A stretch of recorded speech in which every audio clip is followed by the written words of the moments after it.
Pacific looks almost impossibly simple from the surface.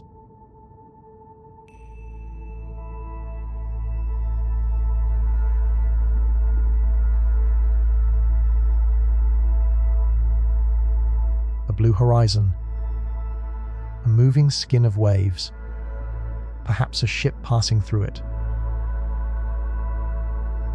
But the moment we begin descending, that familiar world starts disappearing.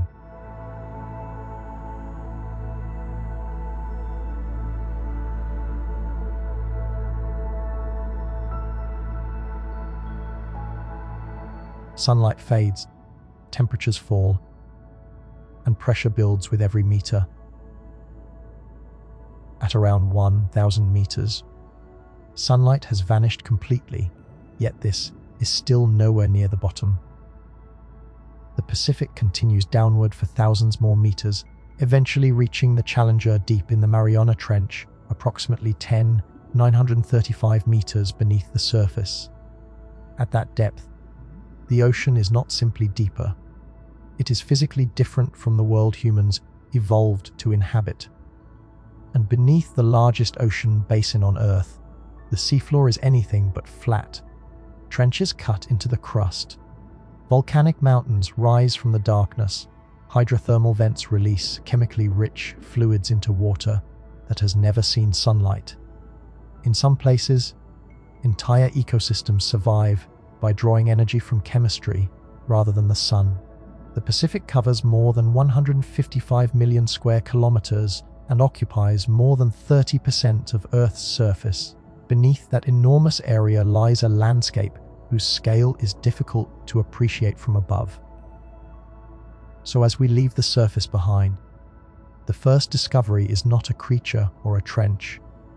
It is the realization that the Pacific has another geography hidden underneath it, and we are about to descend into it.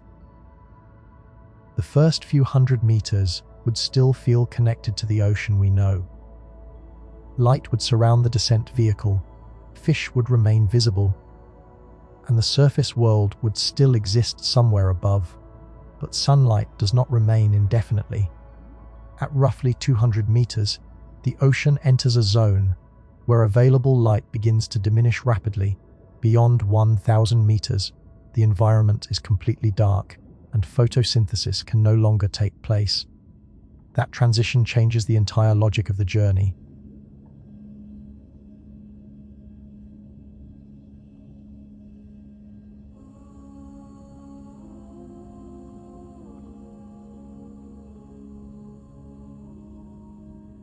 On land, darkness usually means night, and night eventually ends. Here, darkness is a permanent feature of the environment. There is no sunrise waiting below the vehicle. The deeper we travel, the more the ocean separates itself from the conditions that dominate life at the surface. Temperature changes as well.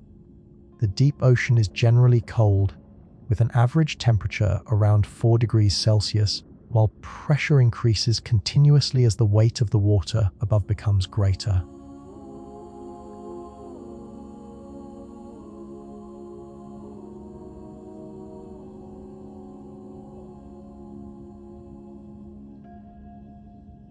At extreme depth, the pressure becomes one of the fundamental barriers separating us from the environment. A descent into the Pacific, therefore, becomes a progression through different physical worlds. The surface is only the beginning. The twilight fades, the darkness takes over, the water becomes colder, food becomes less predictable, and somewhere beneath all of this, the seafloor begins to rise and fall like a hidden continent. That geography is what makes the Pacific so different from the mental picture many people carry of the ocean. If you could somehow remove the water and look directly across the Pacific basin, you would not see a smooth floor stretching from one edge to another. You would see a planetary landscape marked by enormous geological structures. There are broad abyssal plains, volcanic seamounts, ridges, basins, and some of the deepest trenches on Earth. The Pacific is not merely a container holding water. It is a vast geological basin shaped by the movement of Earth's crust. And much of that architecture is connected to the same forces that make the Pacific one of the most tectonically active regions on the planet. Along the boundaries of tectonic plates, oceanic crust can be forced downward into Earth's interior. This process, known as subduction, creates some of the Great Trenches of the Pacific and is closely connected with volcanic activity and earthquakes. The Mariana Trench itself exists because one plate is being forced beneath another. From the surface, none of this is visible. A ship can pass over the region, while the seafloor beneath it drops into a depression more than 10 kilometers deep. The waves can remain almost indifferent to the landscape below. A person standing on deck could look across an apparently ordinary ocean, while directly beneath them, Earth's crust is bending downward into one of the most extreme environments known. That separation between surface appearance and hidden geography is one of the defining features of the Pacific. And eventually, one particular depression draws the descent farther downward. The Mariana Trench stretches for more than 500 miles and contains the deepest known point in the global ocean. At its southern end lies the Challenger Deep, a region reaching approximately 935 meters below the surface according to NOAA. To understand what that depth means, imagine lowering a mountain into the ocean. Mount Everest rises higher above sea level than almost any other mountain on Earth. Yet if it were placed into the Challenger Deep with its base at the bottom, the summit would still remain beneath the surface. NOAA notes that more than a mile of water would remain above Everest's peak. But the most important feature of the Challenger Deep is not the number. It is what that number does to the environment. As the vehicle descends, every additional layer of water adds pressure. Near the deepest point, the water above represents an enormous mass pressing down from every direction. NOAA estimates the pressure at the deepest part of the ocean at roughly 1,000 times standard atmospheric pressure at sea level. A human body cannot simply be lowered into that environment and expected to function normally. This is why reaching the deepest parts of the Pacific has always required specialized engineering. The challenge is not only reaching the bottom. The vehicle must survive the journey down, operate in darkness and extreme pressure, collect observations or samples, and return through the same immense column of water. That makes every direct observation valuable. A camera looking across the seafloor at extreme depth is not simply recording another underwater scene. It is giving scientists a brief view into a place that cannot be visited casually, repeatedly, or by large numbers of people. And yet when those cameras reach the bottom, the most surprising discovery is not an empty landscape. There is life. It is easy to imagine the deepest parts of the Pacific as sterile because sunlight has disappeared and pressure has become extreme. But the absence of sunlight does not mean the absence of biology. Scientists have observed organisms living in hadal environments, including the deepest trenches, where conditions would be fatal to humans. The life found there is shaped by scarcity. There is little direct energy arriving from the sun, and food, reaching the deepest seafloor, can be limited. Organic material produced nearer the surface can sink downward, carrying energy into regions where almost nothing grows through ordinary photosynthesis. Some organisms have adapted to exploit these difficult conditions in ways that seem almost impossible from a human perspective. Their world does not require them to defeat the pressure. Their biology has developed within it. That distinction matters. For us, extreme pressure is an obstacle. For organisms that evolved under pressure, it is simply part of the environment. Their cells, membranes, enzymes, and bodies operate under conditions that would destroy the assumptions behind ordinary human biology. And the deepest trenches are only one version of what the Pacific hides. Elsewhere, the darkness contains something even more unexpected, places where the seafloor itself appears to feed life. These are hydrothermal vents. They occur where seawater interacts with heat and geological activity beneath the seafloor, producing chemically rich fluids that emerge through cracks and structures in the crust. Around some of these vents, scientists have found communities that depend on chemosynthesis rather than sunlight. The discovery changed the way scientists understood what an ecosystem could look like. At the surface, sunlight provides the fundamental energy supporting photosynthesis and much of the ocean's familiar food web. Around hydrothermal vents, the energy pathway can begin with chemicals emerging from the Earth's interior. The landscape can look almost unnatural. Mineral structures rising from the seafloor, dark plumes moving through the surrounding water, and dense biological communities concentrated around the source. NOAA observations in the Mariana region have documented hydrothermal vent chimneys surrounded by organisms including shrimp and crabs. The significance is larger than the animals themselves. The Pacific contains environments where the sun is no longer the immediate source of biological energy. The deeper we go, the more the ocean begins to reveal that there is no single version of the deep sea. There are trenches where pressure dominates, abyssal environments where food is scarce, volcanic regions where geological activity alters the chemistry of the water, hydrothermal systems where life gathers around chemical energy. And these environments are not randomly scattered. They are connected to the geological machinery of the Pacific. The same tectonic forces that help create trenches can also feed volcanic systems. The Mariana region, for example, contains a subduction zone, back arc basins, submarine volcanoes, and hydrothermal activity. The Pacific therefore becomes easier to understand when viewed as a living geological system rather than a giant pool of water. Its deepest trenches are scars produced by moving crust. Its volcanic structures are expressions of heat and movement beneath the seafloor. Its hydrothermal vents are places where geological activity creates chemical environments that biology can exploit, and the animals living there are not merely surviving despite the geology. In some cases, they exist because of it. That is where the descent begins to change direction. We started by asking what lies beneath the Pacific.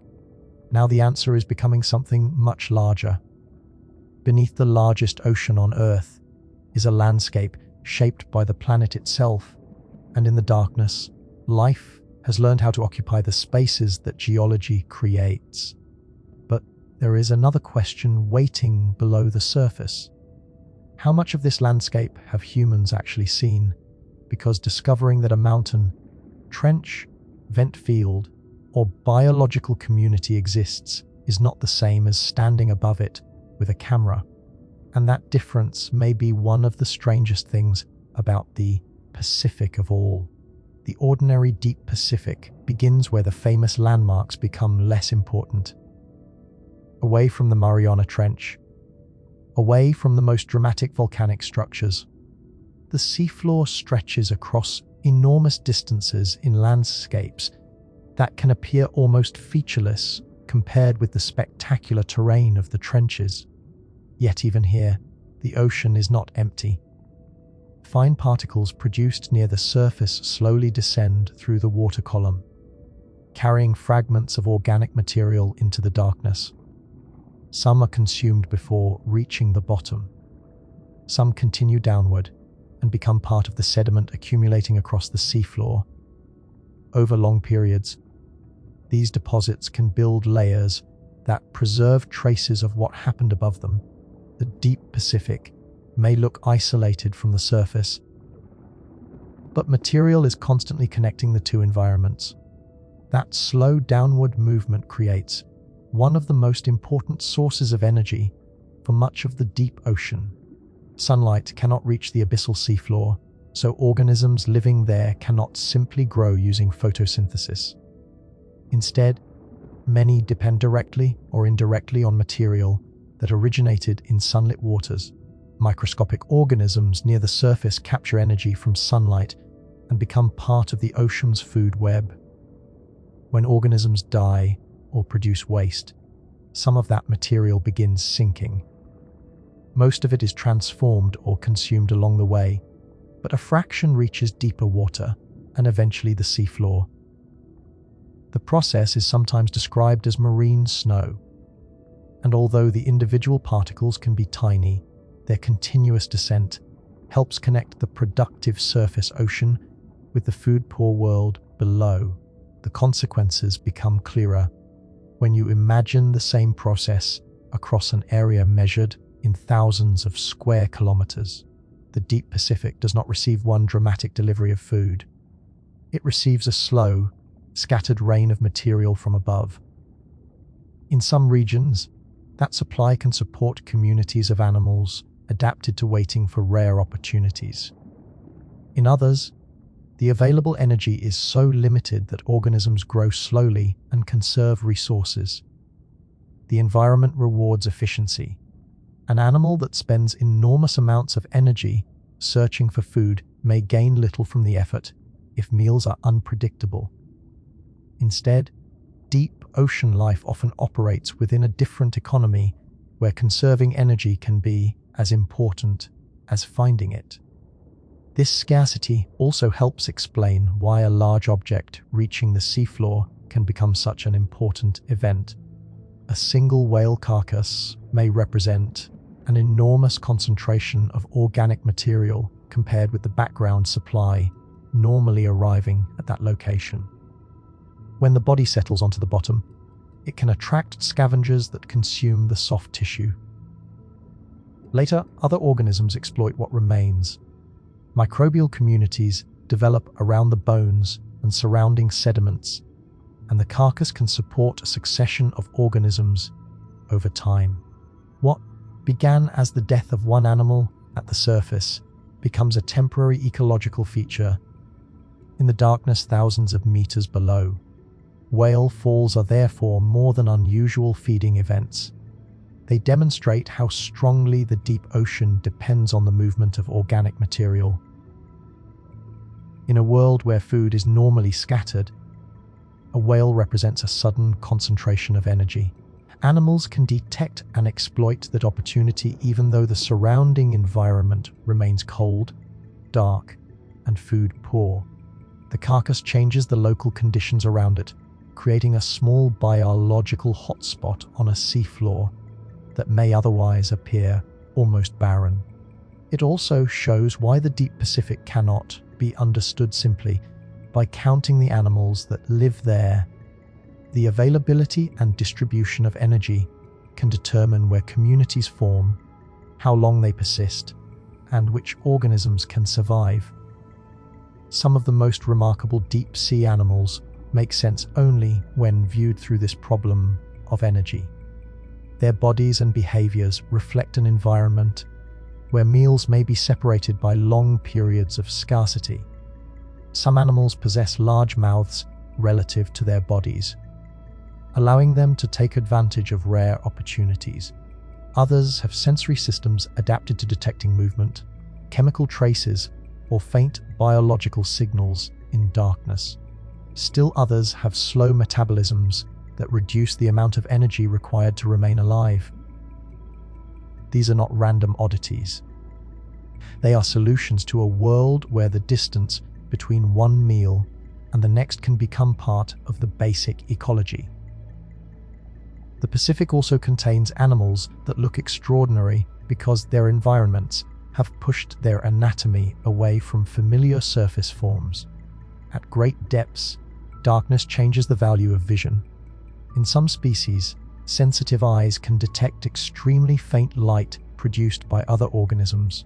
In others, vision becomes less important and chemical or mechanical sensors become more useful. Bioluminescence can function as a lure, a signal, a distraction, or a means of communication. A tiny flash in the darkness can carry information through an environment where color and ordinary visual detail have almost disappeared. What looks strange to us may therefore be perfectly functional in the environment where it evolved, but the deeper Pacific is not defined only by bizarre anatomy. Some discoveries are important precisely because they reveal familiar biological principles operating under unfamiliar conditions. Predation still occurs, competition still occurs, organisms still reproduce, feed, avoid predators, and respond to changes in their surroundings. The difference is that the rules imposed by darkness, pressure, cold, and limited energy reshape how those basic processes work. A fish does not need to become alien to survive at depth. It needs to become effective under conditions that humans find alien. That becomes particularly interesting around seamounts. These underwater mountains rise from the surrounding seafloor and can interrupt the deep ocean in ways that alter currents and create hard surfaces where organisms can attach. Some seamounts rise thousands of meters without ever breaking the surface. From above, they remain invisible. A ship can pass across them without any obvious sign that a mountain is standing beneath the hull. But below, the slope can create a completely different habitat from the surrounding sediment-covered plain. The importance of these structures extends beyond their physical size. Seamounts can influence the movement of water, concentrating nutrients and creating conditions that support biological communities. Their rocky surfaces provide attachment points for organisms that cannot establish themselves easily on soft sediment. Corals and other sessile organisms can create three-dimensional habitats, while fish and mobile animals use the surrounding structures for feeding or shelter. A geological feature that began through processes deep within Earth can therefore influence an ecosystem many kilometers above the crust. And there are countless variations. Some seamounts are isolated structures rising from broad plains. Others occur in chains associated with volcanic activity. Some have steep slopes and rugged surfaces. Others have flatter tops shaped by geological processes and erosion. Their histories can differ, and so can the communities that develop around them. The important point is not to catalogue them one by one. It is that the Pacific contains an enormous amount of habitat hidden beneath the surface, and much of that habitat exists because of the physical shape of the seafloor. This makes the map of the Pacific more complicated than a map of its coastlines. A conventional map tells us where continents end and islands begin. A bathymetric map reveals another geography entirely. Mountain ranges continue beneath the water. Valleys and basins extend beyond the boundaries visible from land. Trenches form enormous depressions. Volcanic structures rise from depths that no aircraft can reveal. The ocean floor is effectively another landscape superimposed beneath the one humans normally recognize. And some of these underwater mountains are not merely large, they are enormous. The Pacific contains extensive seamount provinces and volcanic chains created over geological timescales. Some structures rise several kilometers above the surrounding seafloor. Their dimensions become especially difficult to visualize because there is no familiar landmark above the surface. On land, a mountain announces itself by breaking the horizon. Beneath the Pacific, an equally impressive mountain can remain completely hidden. Only sonar, geological data, or an expedition descending toward it can reveal what is there. This is where exploration technology becomes more than a convenience. It determines which parts of this hidden geography can enter human knowledge. A ship crossing the Pacific can use multi-beam sonar to measure the shape of the seafloor beneath its path. Sound pulses travel downward, reflect from the bottom, and return to the vessel. By analyzing those signals, researchers can construct detailed representations of underwater terrain. A feature that would be invisible from the surface becomes visible as data.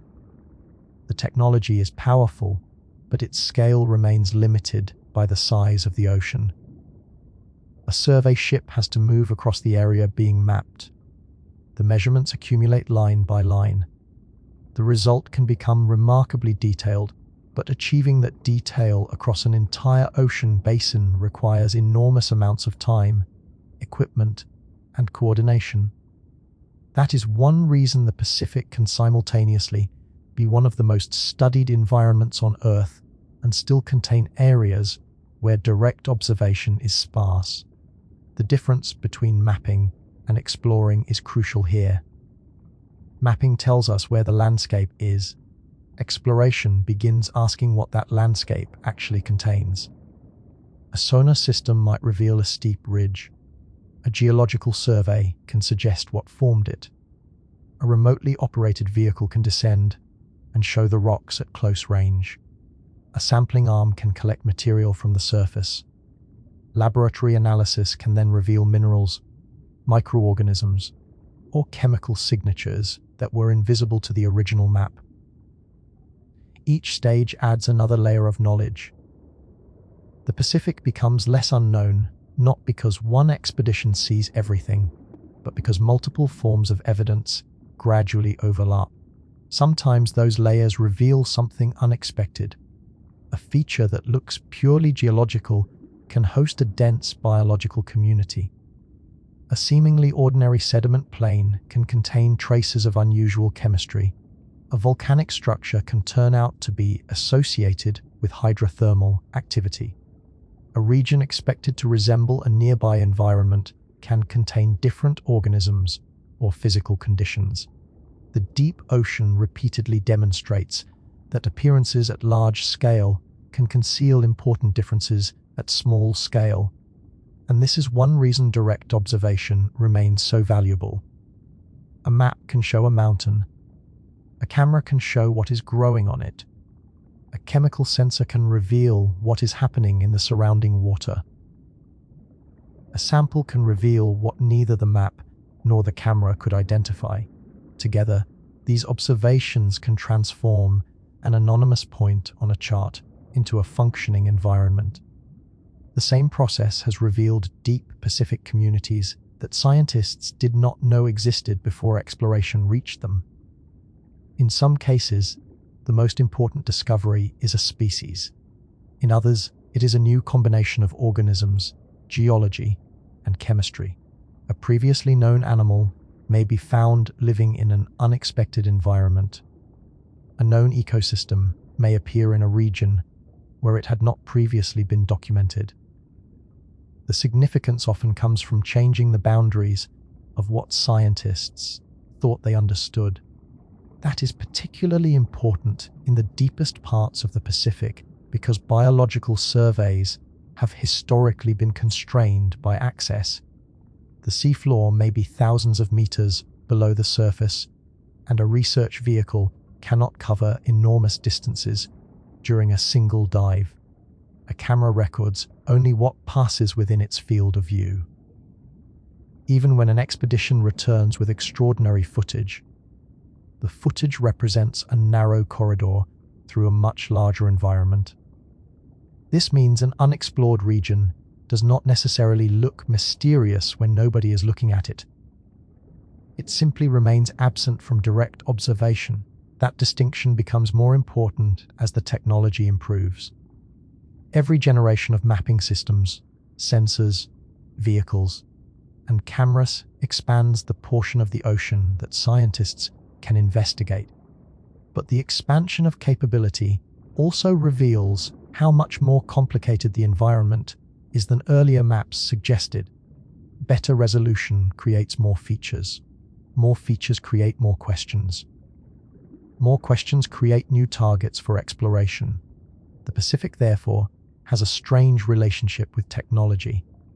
Technology makes the unknown smaller, but better technology can also make the unknown appear larger. A coarse map might show a broad plain. A detailed map can reveal ridges, channels, volcanic cones, fractures, and other structures within that plain.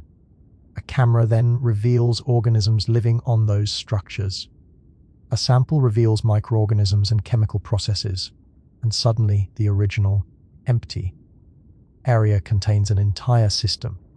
That is why the most extraordinary discovery beneath the Pacific may not be one particular creature or trench. It may be the scale of the hidden complexity itself. We have learned enough to recognize the major architecture of the ocean floor. We know where many of the great trenches lie. We can identify enormous volcanic structures. We can observe hydrothermal systems. We can descend into the deepest known parts of the ocean. We can recover organisms and geological samples from environments that were inaccessible for most of human history. But every improvement in our ability to observe also exposes the limits of what has actually been seen. The Pacific is not a single expedition waiting to happen. It is an enormous collection of environments, many of which differ in geology, chemistry, depth, temperature, food supply, and biological community. A discovery in one trench does not automatically tell us what exists on a distant abyssal plain. An ecosystem around one vent does not represent every vent. A seamount studied in detail does not reveal every seamount hidden across the basin. The ocean refuses to become simple, and that is exactly what makes the next question unavoidable. If we have already discovered trenches, volcanic mountains, hydrothermal ecosystems, strange animals, and geological records beneath the Pacific, what else could be hidden in the enormous spaces between the places we have deliberately chosen to explore? Because the most famous locations are only the places where we have looked closely. The Pacific itself is far larger than the collection of discoveries we have made within it. The spaces between those famous locations are where the scale of the problem becomes most difficult to appreciate. A trench can be named. A volcano can be marked on a map. A hydrothermal vent can become the subject of an expedition. But between those points are enormous stretches of seafloor, and much of that terrain has never been examined directly. Modern ocean exploration is therefore becoming less about finding a single spectacular place and more about systematically reducing the blank spaces between known features. In 2026, NOAA and its partners launched Pacific Quest, a campaign specifically focused on mapping and exploring largely unknown deep ocean areas in the central and western Pacific. The goal is not simply to visit famous landmarks, but to build a better baseline understanding of what actually exists across poorly known regions. That effort begins with a deceptively simple question: what does the bottom look like here? A modern research vessel can travel across the ocean while a multi-beam sonar system continuously sends sound toward the seafloor. The system uses multiple transducers mounted to the ship to produce a broad fan of sound pulses. By measuring how long those signals take to travel downward, reflect from the seafloor, and return, scientists can calculate depth across a wide swath beneath the vessel. As the ship moves forward, those swaths accumulate into a detailed bathymetric map. A surface that looked completely featureless from the ship can gradually become a landscape of ridges, valleys, cones, cliffs, channels, and depressions. The strange thing about this process is that the first discovery may never be seen by human eyes. A computer screen aboard the ship might show a sudden rise in the seafloor. At first, it is only a change in elevation, a pattern of reflected sound translated into colors and contours. The ship continues forward, gathering more data. The shape becomes clearer, What looked like a minor irregularity begins to resemble a mountain. Another pass reveals a longer ridge extending beyond the original survey area. The map has transformed something invisible into something scientists can reason about. They can estimate its dimensions, compare its shape with surrounding terrain, and decide whether the feature deserves a closer investigation. This is why mapping is often described as the foundation of exploration. Without knowing the shape of the terrain, a vehicle sent toward the bottom is navigating through a world with almost no visual reference. With a detailed map, scientists can select targets intelligently. They can identify steep walls where geological processes may be exposed, locate unusual formations, trace the boundaries of trenches, or search for structures associated with volcanic activity. Mapping does not answer every question, but it tells researchers where the next question should be asked. And the Pacific keeps producing places worth asking about. In the waters around Hawaii and across the Central Pacific, recent mapping expeditions have been targeting deep regions that were poorly explored.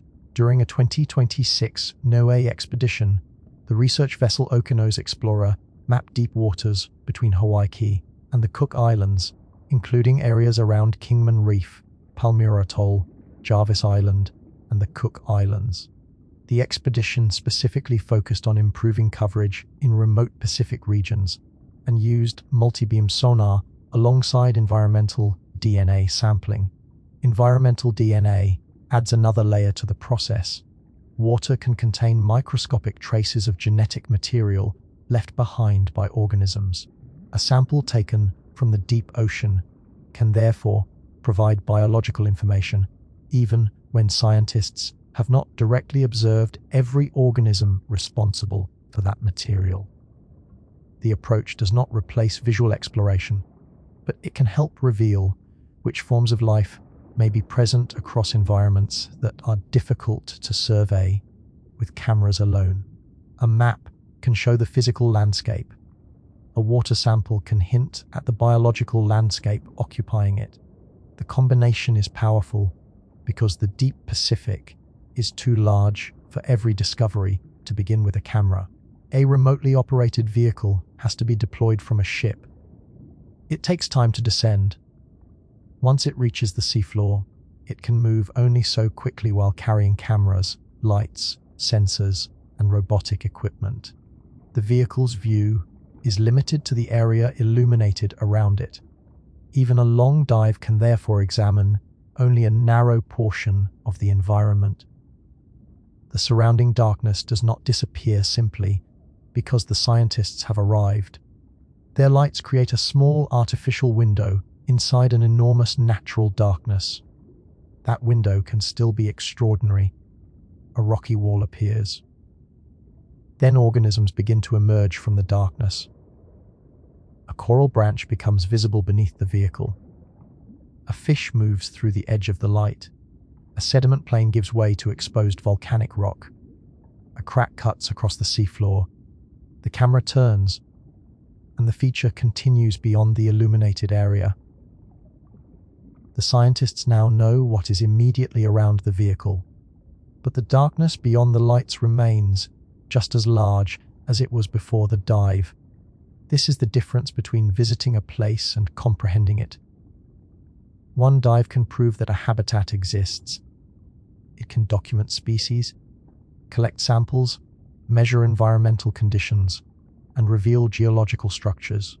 But it cannot automatically tell scientists how that habitat changes kilometers away.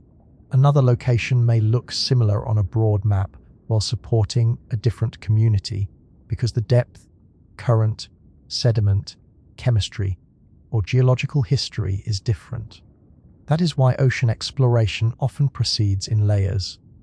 First comes the broad map, then comes a more focused survey, then perhaps an autonomous underwater vehicle or remotely operated vehicle, then visual observations, then samples, then laboratory analysis. Each stage turns one kind of uncertainty into a more specific kind of knowledge. A feature that was once completely unknown becomes a mapped structure. The mapped structure becomes a geological target. The target becomes a physical observation. The observation becomes a collection of biological and chemical data. Eventually, researchers can begin describing an ecosystem rather than simply pointing to a shape on a map. The Pacific contains enormous numbers of these potential transitions. One recent example illustrates how much can change when mapping reaches a poorly known region. NOAA's mapping work in Papua produced more than 136,000 square kilometers of new seafloor mapping across several expeditions in 2024. The combined work increased modern mapping coverage of the Marine National Monument by approximately 9%. During one of those expeditions, previously unmapped seamounts were identified, including one rising more than 3,000 meters above the surrounding seafloor.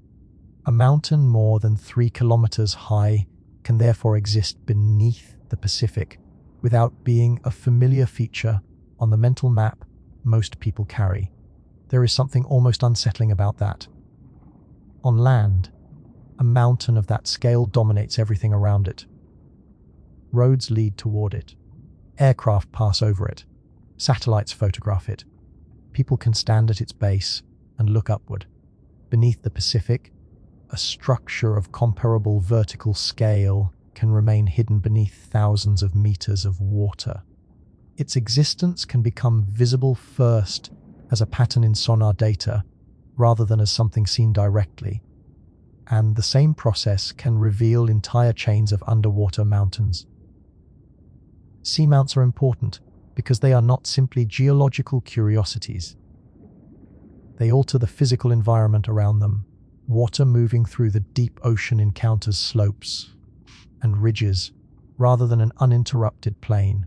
Currents can be redirected or intensified around topographic features.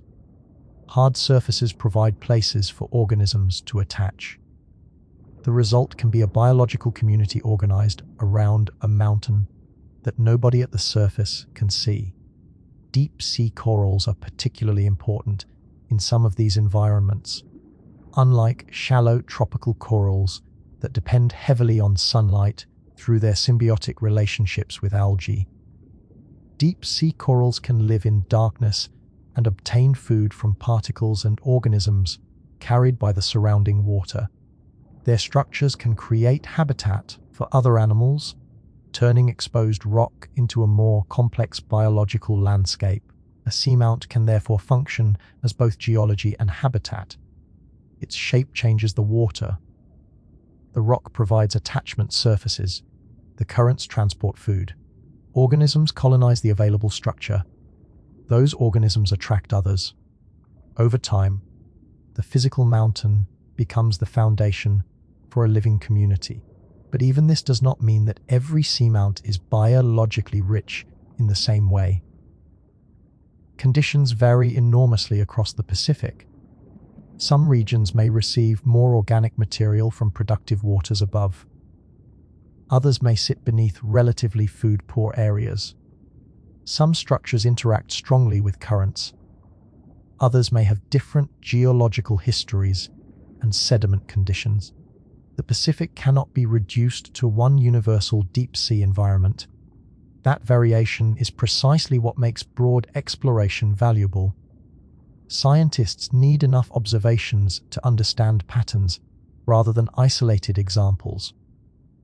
If a particular type of habitat appears repeatedly under similar physical conditions, researchers can begin asking whether the same biological relationships occur elsewhere. If they do not, the differences become equally interesting. Perhaps the food supply changes. Perhaps the chemistry is different. Perhaps the age of the seafloor matters. Perhaps a current creates a local environment that cannot be reproduced nearby. The more places scientists explore, the more these comparisons become possible. And sometimes the comparison leads back to geology. The Pacific seafloor carries an extraordinary record of plate movement. oceanic crust is created along spreading centers, moves away from those regions, and eventually encounters places where it can be forced downward into Earth's interior. Seafloor structures, therefore, preserve evidence of processes operating across immense distances and timescales. A map can reveal the present shape. Rock samples can reveal composition. Magnetic patterns can preserve information about the history of seafloor formation. Sediments can preserve material deposited from the ocean above. Together, these clues allow scientists to reconstruct a history that no single expedition could witness directly. The seafloor is therefore both landscape and archive. Imagine lowering a camera toward a deep Pacific plain. At first, the scene might seem almost monotonous: sediment, scattered rocks, occasional organisms. But that surface is not merely loose material lying at the bottom. It can contain layers accumulated over enormous periods. Tiny particles descend from the water column. Biological remains settle. Dust arrives from the atmosphere. Chemical material is transported by currents. The layers gradually accumulate and preserve traces of changing conditions. A sample taken from that sediment can therefore contain information about a world that existed long before the expedition arrived.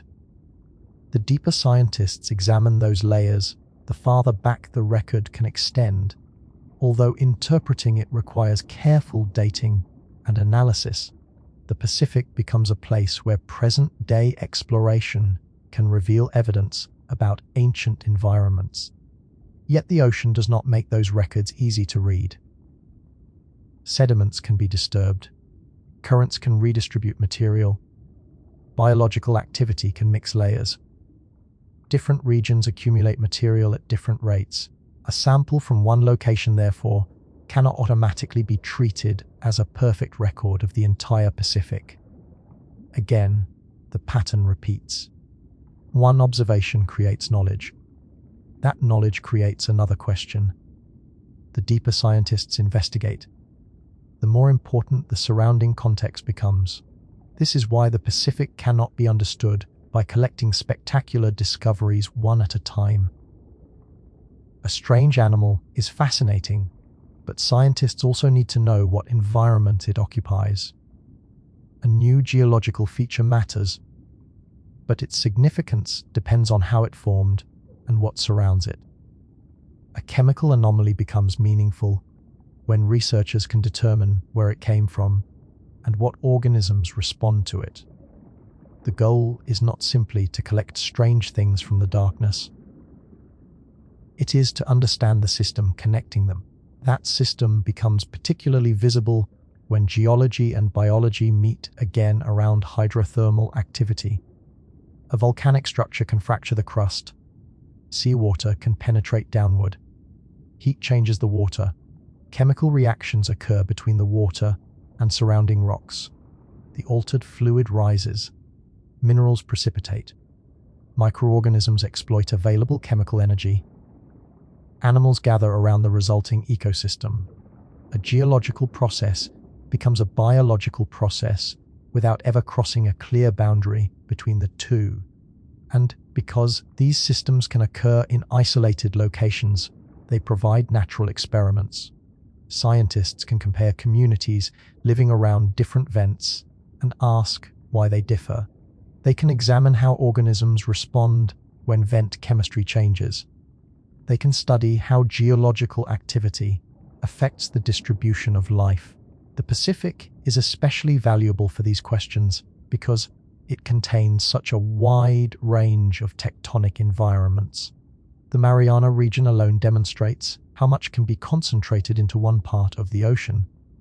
Trenches, volcanic arcs, submarine volcanoes, hydrothermal systems, and unusual chemical environments exist within a connected geological setting.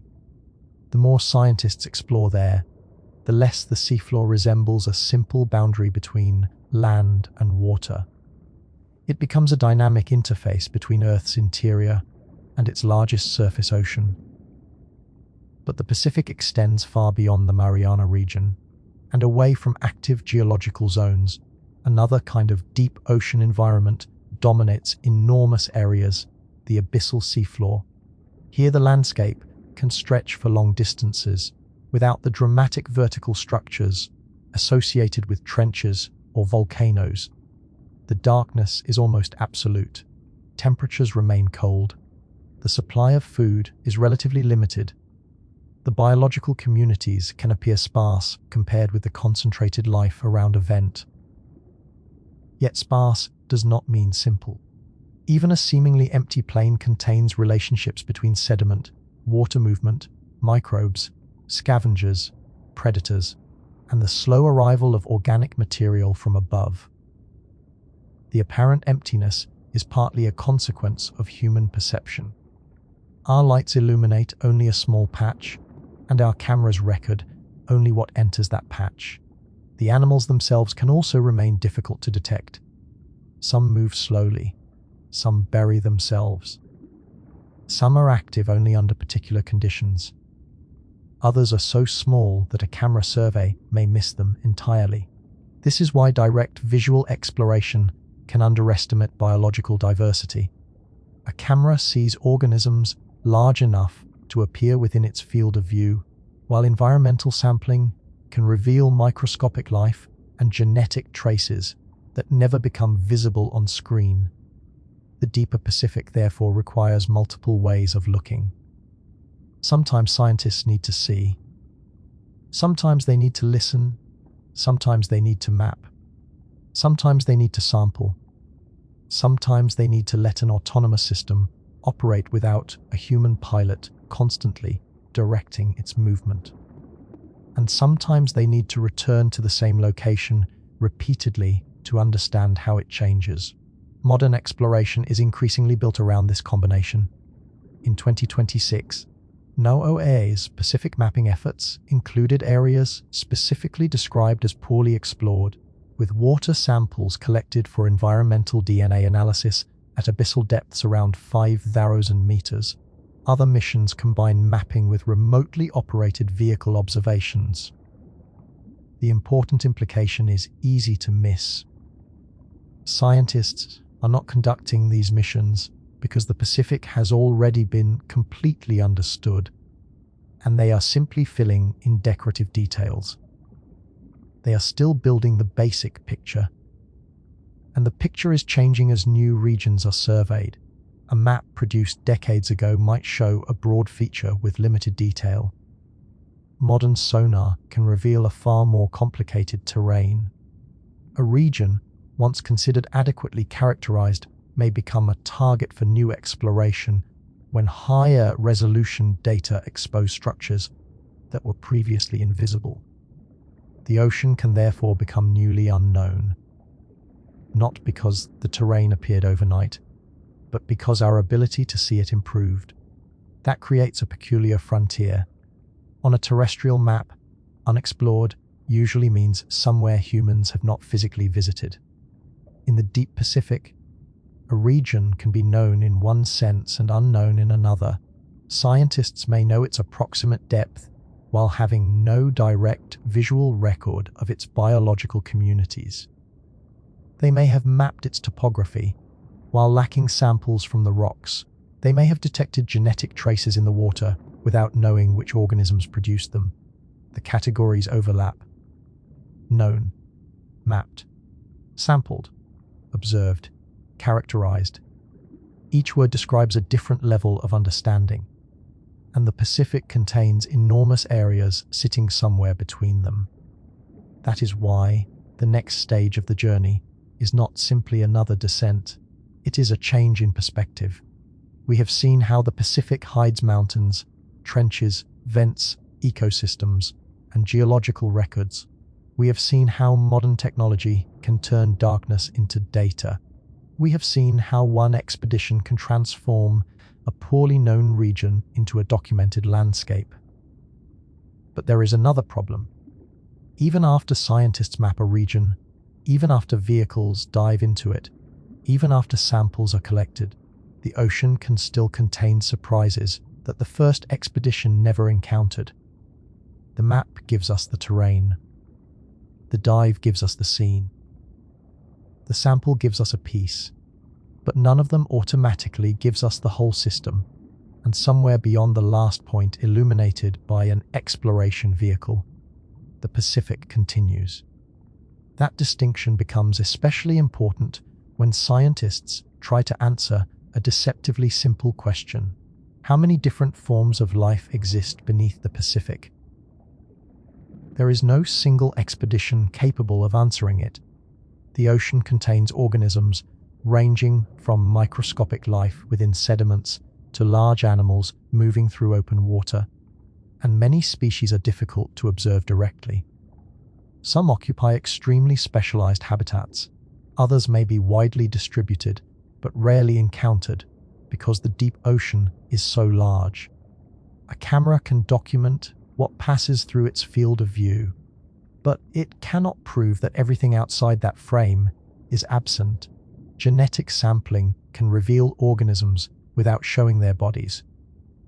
Sediment samples can expose entire microscopic communities that would never appear in a conventional video survey. The hidden biological world is therefore much larger than the collection of creatures that happen to become famous. This is one reason deep-sea discoveries sometimes begin with something that seems almost insignificant. A sediment sample may contain an unfamiliar organism. A water sample may contain genetic material that does not match known sequences. A camera may record an animal whose appearance is recognizable, but whose behavior has never been documented in that environment. A geological sample may contain minerals, suggesting chemical conditions that have not previously been studied in the region. None of these discoveries necessarily arrives with a dramatic reveal. Sometimes the importance only becomes obvious after months or years of laboratory work.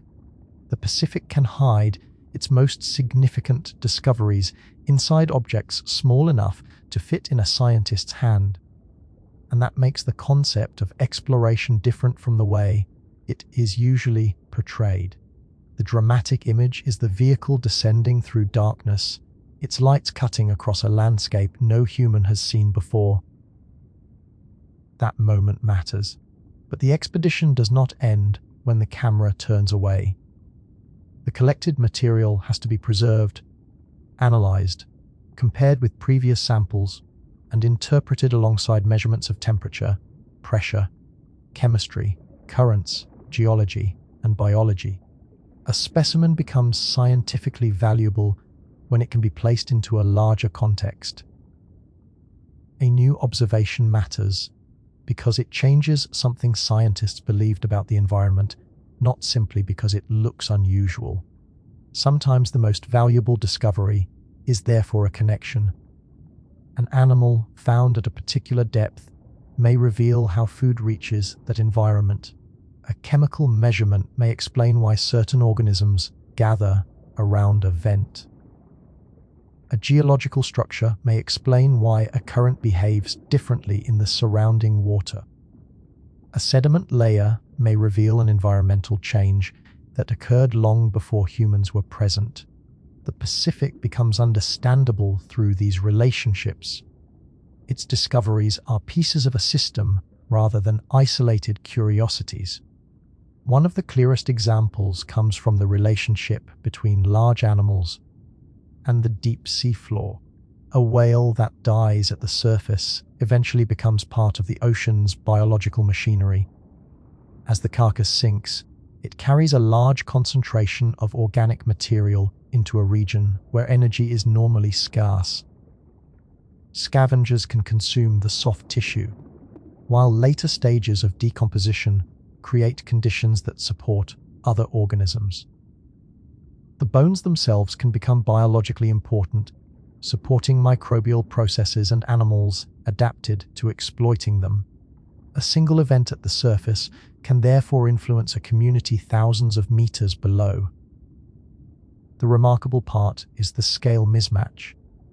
The whale may have lived in a completely different part of the ocean, swimming through sunlight and breathing at the surface. Its death transforms a patch of deep seafloor that may have experienced nothing comparable for a long time. The ocean is constantly moving material between environments that appear disconnected from the perspective of a human observer. Surface biology becomes deep sea food. Geological activity becomes biological habitat. Sediment becomes a historical record. The boundaries between ocean zones are far more connected than they appear. This also helps explain why the deep Pacific cannot simply be described as a place where animals are waiting in darkness. The environment is continuously receiving influences from above and below. Organic particles descend from the surface. Currents move water across enormous distances. Geological activity changes the chemistry of local environments. Sediments accumulate and are redistributed. Seamounts alter water movement. Trenches collect material. Hydrothermal systems introduce chemicals from Earth's crust. Every deep habitat exists inside this constantly changing network. The Pacific's great size makes those connections especially important. It is not simply the largest ocean by area. It contains a tremendous range of depths, temperatures, geological structures, biological environments, and circulation patterns. Two locations, separated by thousands of kilometers, can share certain characteristics while differing dramatically in others. One deep plain may receive more organic material than another. One seamount may support a dense community, while another has a very different biological character. One volcanic region may host active hydrothermal systems, while another remains comparatively quiet. That variation creates an enormous scientific challenge. To understand the Pacific, researchers need observations that are geographically broad enough to reveal patterns and detailed enough to explain them. A single spectacular dive can demonstrate what is possible, but it cannot establish how representative the discovery is. If scientists find an unusual animal at one location, they need to know whether it is unique to that habitat, common across a larger region, or simply one of many organisms that happen to be poorly documented. A particular geological structure is associated with a certain ecosystem. Researchers need to determine whether the relationship occurs elsewhere. Exploration therefore becomes comparative. One place is examined against another. One vent field is compared with another. One seamount is compared with another. One trench environment is compared with another. The goal is to determine which patterns are fundamental and which are local accidents. This is where maps become more than navigation tools. A detailed map allows scientists to place observations into geographical context. They can see whether biological communities occur along particular slopes, whether geological features follow tectonic boundaries, whether sediment patterns change with depth, or whether unexplored areas share physical characteristics with places that have already been studied. The map becomes a framework for deciding what should be investigated next. But even the best map has a limit. It describes the shape of the seafloor, not every process taking place upon it. A mountain can be mapped without knowing which organisms live on its summit. A trench can be measured without understanding every chemical reaction occurring within its sediments. A vent field can be located without knowing how its biological community changes through time. The ocean is dynamic, and a single survey provides only a snapshot. Time adds another dimension to the unknown. A deep-sea ecosystem observed during one expedition may not look exactly the same during another. A vent can become more or less active. A volcanic event can alter the surrounding environment. Organic material arriving from the surface can change seasonally or after major biological events. Currents can redistribute particles and nutrients. organisms can move in response to changing conditions.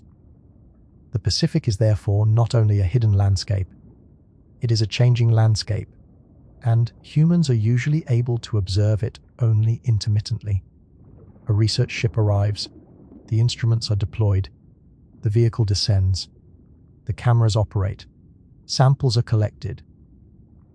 Then the vehicle returns and the ship leaves. The deep Pacific remains behind, continuing to operate without observation. That creates one of the strangest contradictions in modern ocean science. Our technology can reach places that were once considered inaccessible, yet our presence there is still temporary. We can visit the deepest known point. We can observe hydrothermal vents. We can map enormous stretches of seafloor. We can recover biological samples from thousands of meters down. But we cannot remain everywhere, continuously, watching every change. The ocean is too large for that. And so the unknown is not simply the absence of knowledge. It is also the space between observations. That space matters because it is where unexpected discoveries can hide. A new expedition may cross an area that was previously represented by a relatively coarse map. A higher resolution survey may reveal a structure that had never been recognized. A vehicle may approach it and find a habitat that does not match expectations. A sample may then reveal organisms or chemistry that force scientists to reconsider how that environment functions. This process has happened often enough that scientists have learned not to assume that the deep Pacific is uniform. The lesson is not that everything hidden beneath the ocean will be spectacular. Most discoveries will not be monsters, lost civilizations, or impossible phenomena. They will be more valuable than that. They will be evidence. A new species extending the known range of life, a geological formation clarifying how the seafloor developed, a chemical signal revealing an active process, a biological community showing how organisms survive under extreme conditions, a sediment layer preserving evidence of environmental change, a map revealing a structure that changes the interpretation of an entire region. These are the discoveries that gradually transform an unknown ocean into a scientifically understandable one. And yet the transformation is incomplete. There is a particularly important reason for that. The deep Pacific is not only difficult to reach vertically, it is enormous horizontally. The deepest point is dramatic because it gives us a single number that is easy to remember. But the Pacific's true challenge is its area. Even after scientists have reached extreme depths, studied famous trenches, investigated hydrothermal vents, and mapped large sections of seafloor, the remaining environment extends far beyond those locations. The famous places are disproportionately visible because they are famous. The ordinary places are much less visible. A trench can become a headline. A newly mapped abyssal plain may receive little attention. A spectacular vent chimney makes an extraordinary image. Thousands of square kilometers of newly mapped terrain may appear only as a scientific data set. Yet those less dramatic surveys are essential because they reveal the broader structure surrounding the exceptional places. Without the ordinary terrain, the extraordinary terrain has no context.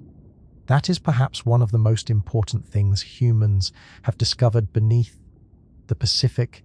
The ocean is not made interesting only by its extremes. Its scale and variation are themselves the discovery. We have found places where pressure becomes extraordinary. We have found environments where chemistry replaces sunlight as the foundation of an ecosystem.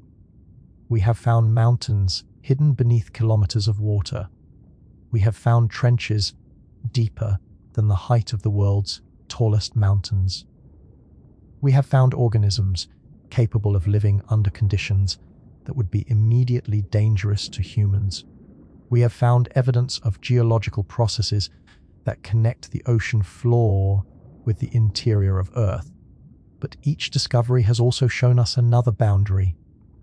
The deeper we look, the more environments appear. The better we map, the more structures become visible. The more organisms we sample, the more biological diversity becomes apparent. The more precisely we measure the seafloor, the more questions emerge about how it formed and how it is changing. This does not mean that science is failing to understand the ocean. It means the opposite. Better knowledge exposes complexity that simpler observations could not reveal. The first maps showed an ocean floor.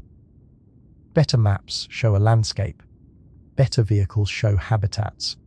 Better sensors reveal processes. Better biological techniques reveal communities that cameras alone cannot see. The unknown becomes more specific. Instead of saying simply, "We do not know what is down there," scientists can ask much sharper questions. Which organisms occupy this particular depth? How does this vent community respond when the chemistry changes? What geological process created this structure? How does the surrounding current transport food? What is contained within these sediments? How widespread is this habitat? How does it change over time? Those are the kinds of questions that define the modern frontier. And there are places in the Pacific where even the basic physical map is still being improved. Recent NOAA expeditions have continued to target poorly mapped deep regions, including remote parts of the central and western Pacific. The purpose is not simply to produce visually impressive footage.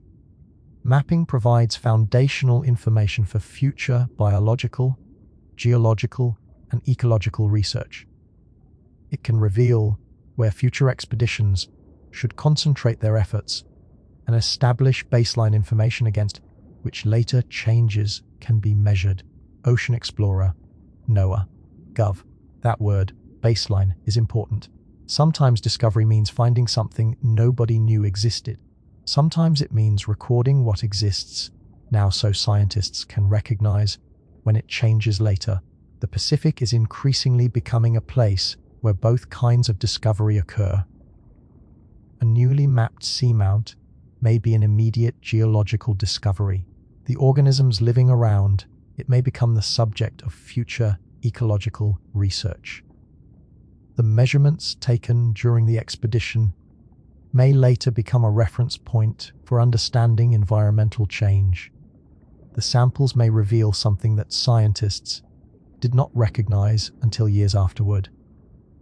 The significance of an expedition can therefore extend far beyond the moment when the vehicle's camera first reaches the seafloor. And this brings us back to the strange meaning of the word discovered. Have we discovered a place when sonar reveals its shape? Perhaps geographically, yes. Have we discovered it when a vehicle photographs its surface? We know much more. Have we discovered its ecosystem when we collect biological samples? We understand another layer. Have we discovered its full history, chemistry, biodiversity, and behavior through time? That is much harder. There may never be a moment when scientists can honestly say that an entire region of the Pacific has been completely understood in every dimension. The ocean is too dynamic for that kind of finality, so the most accurate answer to the title is both impressive and incomplete. Beneath the Pacific, humans have discovered some of the most extreme environments on Earth. We have reached the deepest known point in the ocean. We have observed life in Haddle trenches. We have explored hydrothermal vents where ecosystems operate without sunlight. We have mapped enormous underwater mountains and tectonic structures. We have recovered geological and biological evidence from places that remained inaccessible for most of human history. But those achievements do not mean we have seen the Pacific from end to end. They mean we have learned how to open windows into it. And those windows have changed what we understand about our planet. The Pacific is no longer simply the enormous blue space separating continents. Beneath its surface lies a landscape with mountains, valleys, trenches, volcanic systems, sediment plains, chemical oases, biological communities, and geological records. Some areas have been explored in extraordinary detail. Others remain known mainly through remote measurements and scattered observations. The boundary between known and unknown is therefore not a clean line. It is a gradient. A place can be mapped but not photographed, photographed but not sampled, sampled but not fully characterized, characterized biologically but poorly understood geologically, known today but barely observed through time. That is what remains beyond the lights of the exploration vehicle. Not necessarily something impossible, not necessarily something frightening.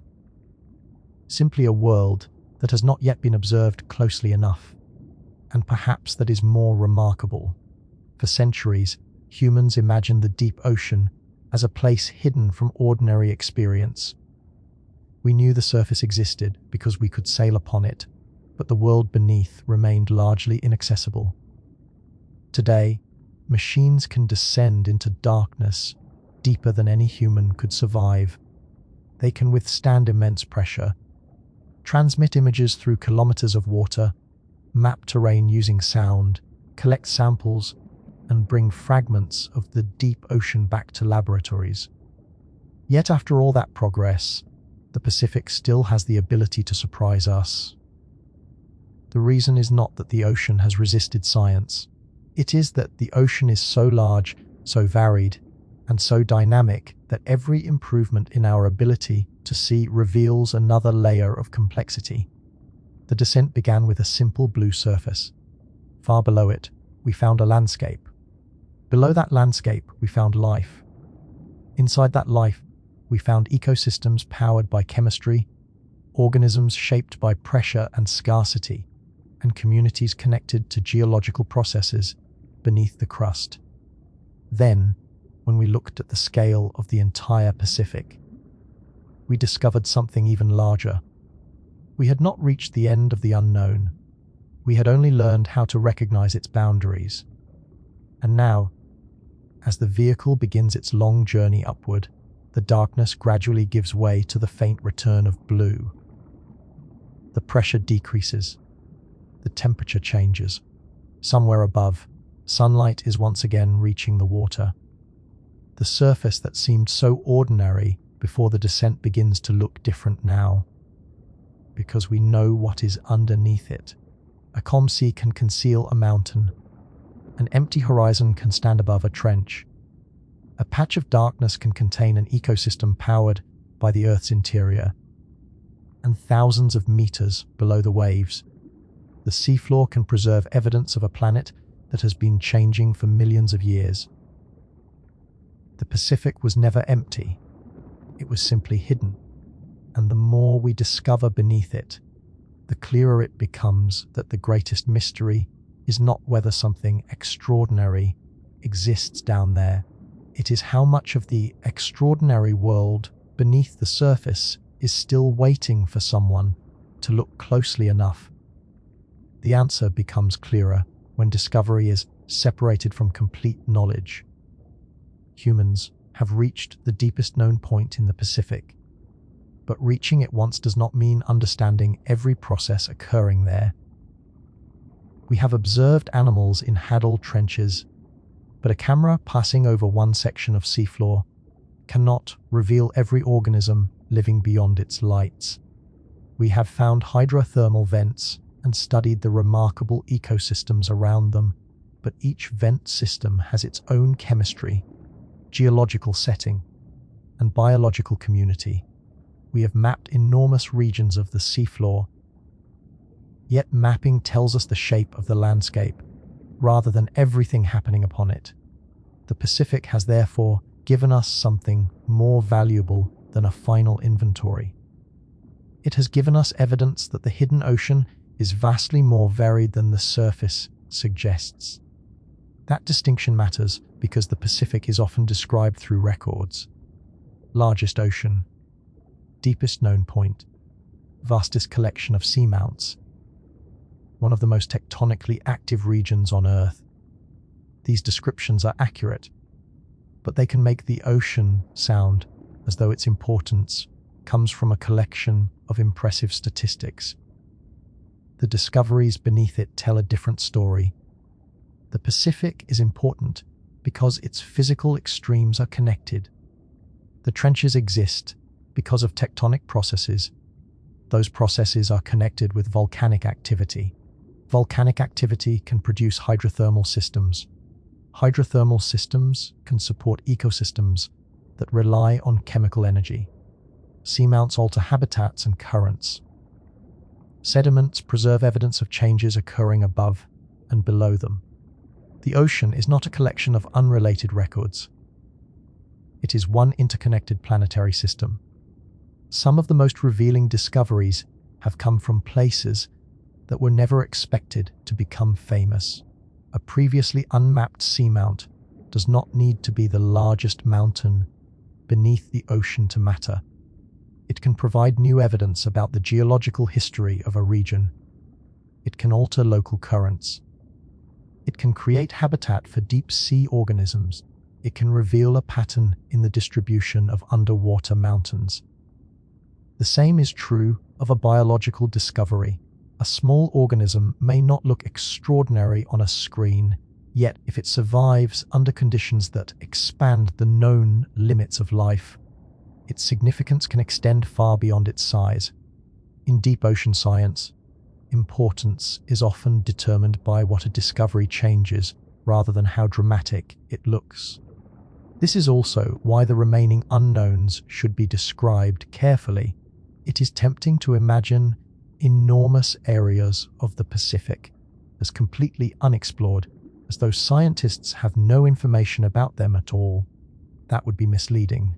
Satellite observations, ship-based measurements, sonar, geological surveys, biological sampling, and other technologies have provided information across huge portions of the ocean. The uncertainty is more complicated.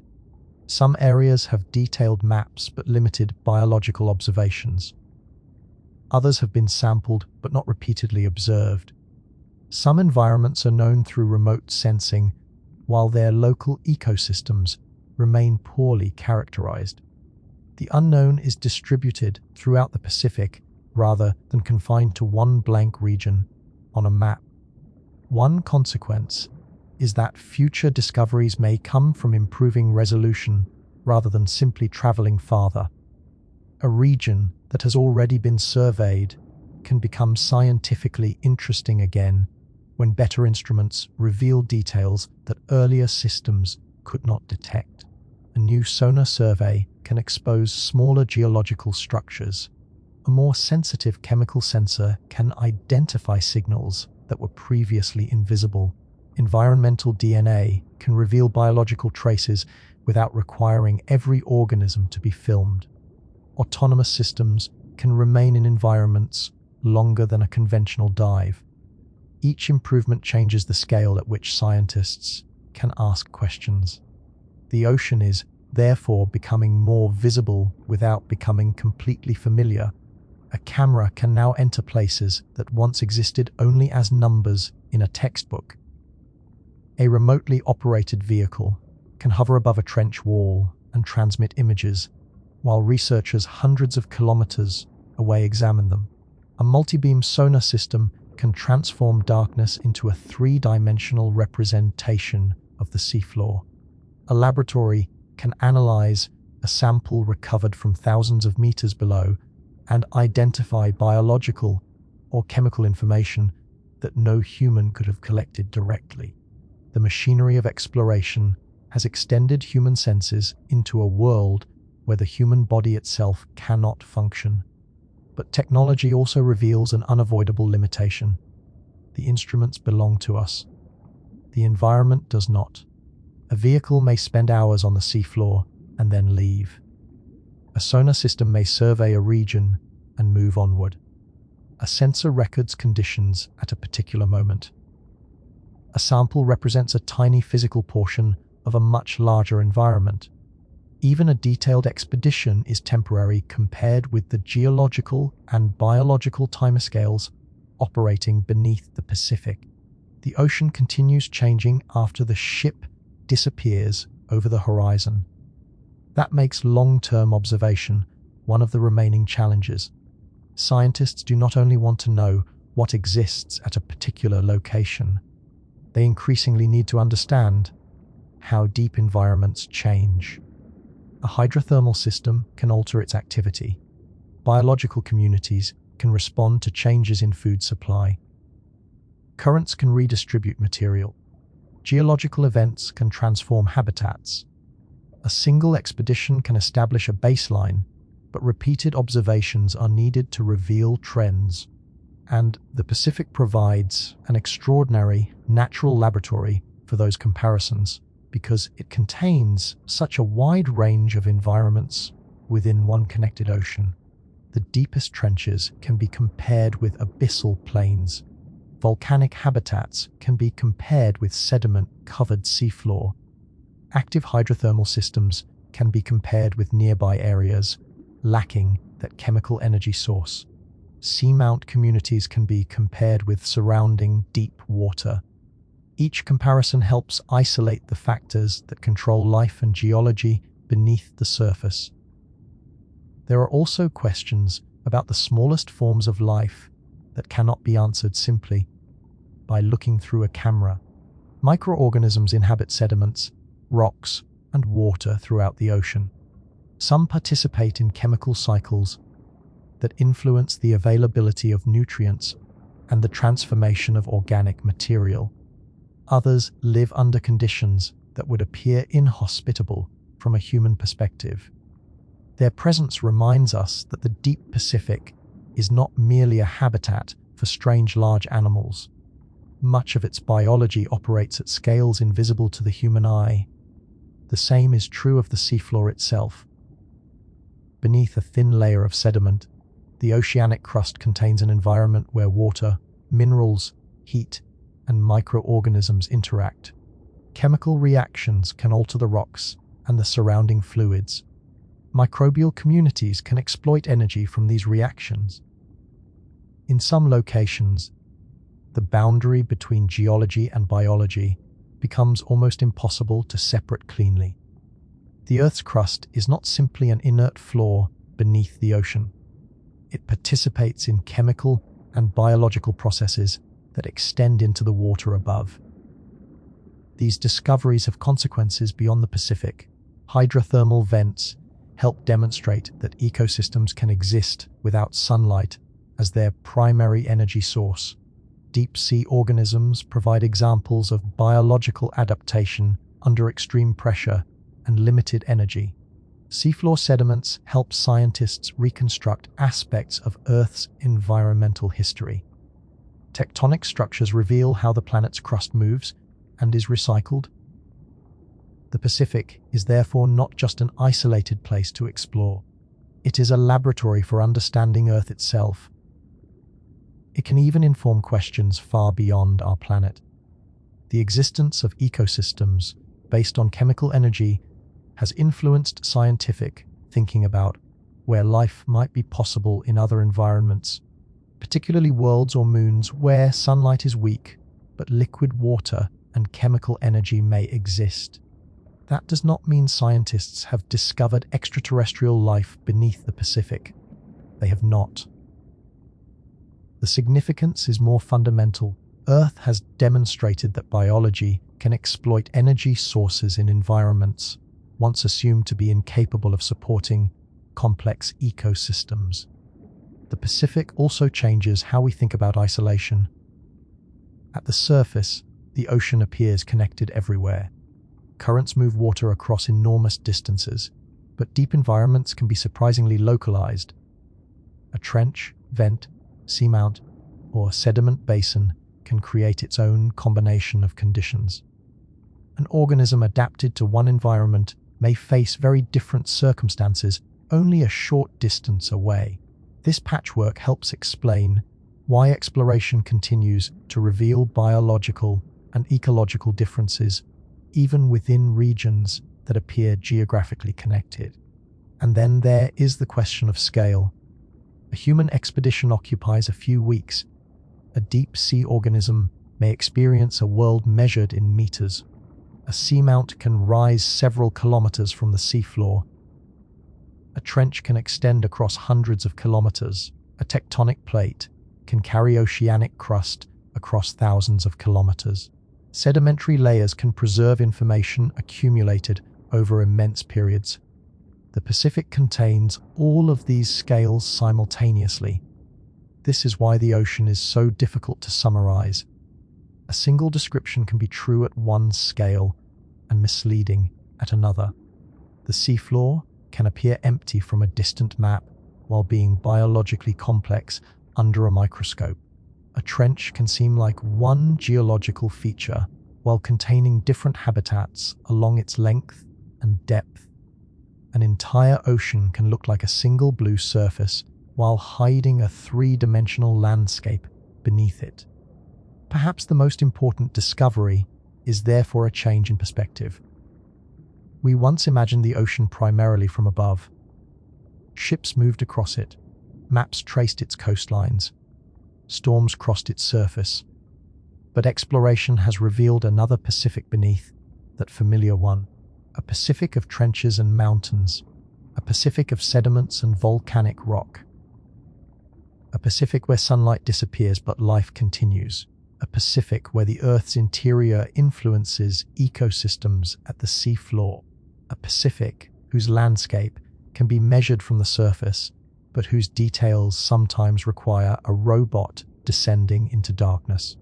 And a Pacific where the difference between known and unknown is constantly shifting as technology improves. That is why the story cannot end by claiming that the remaining ocean is simply unexplored. The more precise conclusion is more interesting. We have explored selected environments in extraordinary detail, mapped vast regions remotely, and gathered evidence from countless locations. Yet the Pacific still contains enormous numbers of places where our understanding is incomplete. The next discovery may not come from reaching a deeper point. It may come from understanding a familiar feature in a new way. A seamount that was once just a shape on a map may reveal a unique ecosystem. A sediment sample may contain evidence of a biological process not previously recognized. A chemical signal may lead researchers toward a hidden geological system. A newly mapped structure may change the interpretation of an entire region. An organism photographed for the first time may extend what scientists know about where life can survive. These are not gaps in science that prove the ocean is unknowable.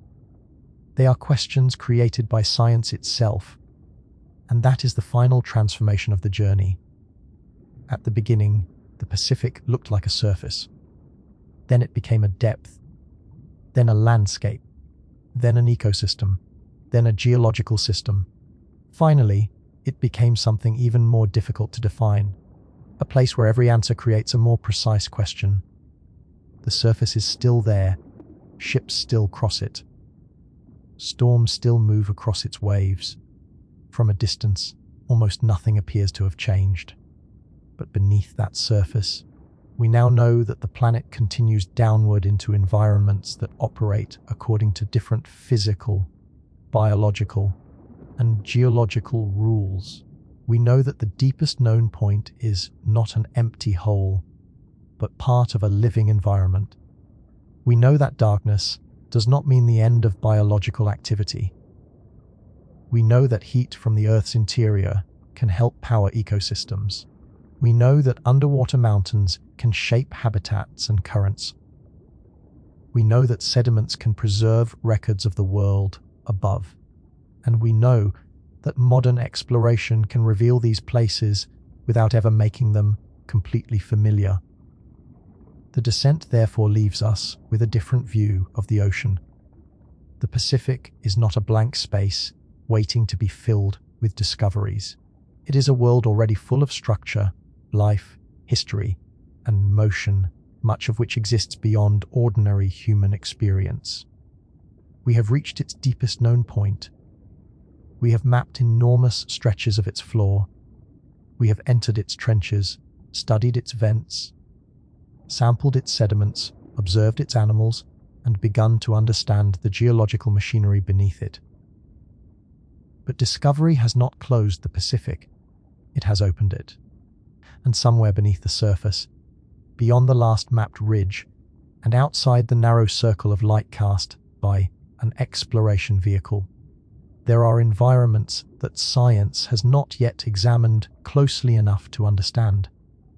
The remarkable thing is that we already know they are there. We simply do not yet know what they contain. If this helped you relax, fall asleep, or simply see the ocean in a different way, subscribe for more long, quiet journeys into the deepest, strangest, and least understood places on Earth.